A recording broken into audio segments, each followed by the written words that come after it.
Hey everyone, thanks for joining me again.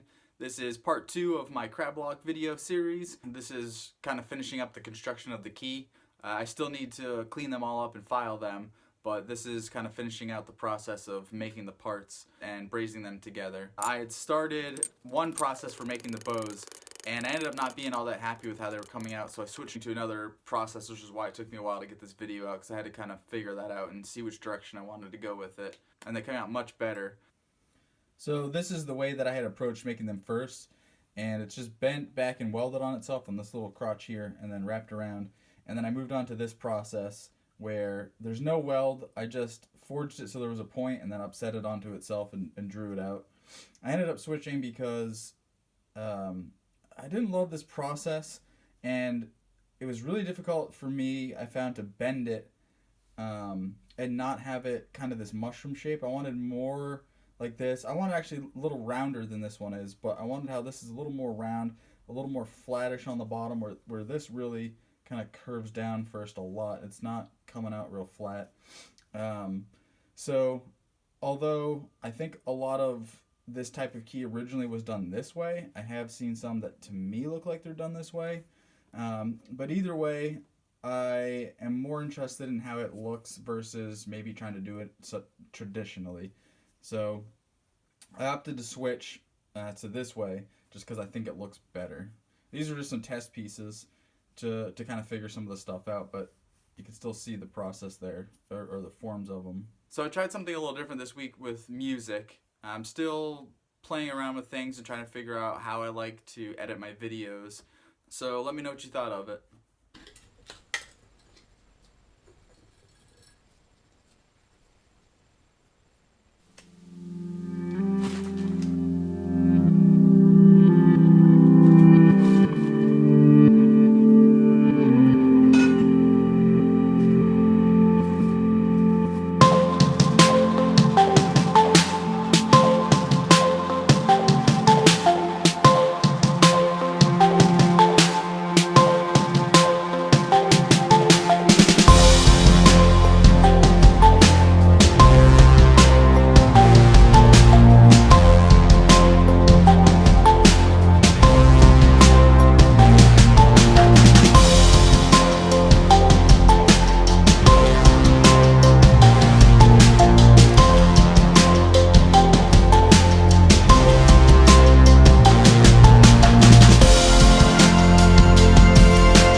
So here you can see the keys after they've been brazed, and I sandblasted them to get a lot of the scale and slag and stuff off of them, and it took a little bit of the excess plating off of them.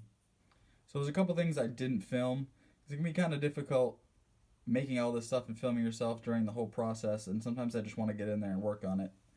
So I'll have to get better about really making sure I get all this stuff. But this collar here, all I did was just turned it with a file to file this step into it, and then drilled a hole through the center.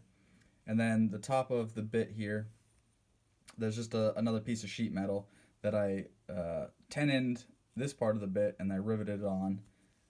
So this shot here can kind of give you a view of the end of the bit. You can see the tenons that I riveted over to hold that piece of the bit in place. This one I've already started cleaning up some of the file. It's starting to look a lot better, shaping out the end of the bit a little bit, getting it round. So they'll clean up pretty nice. If you're interested in seeing more of this project and other projects and future projects that I'll be working on, as well as posting updates as when I have a new video, then please head over to my Instagram, which is Greasy Luck Forge. Thanks!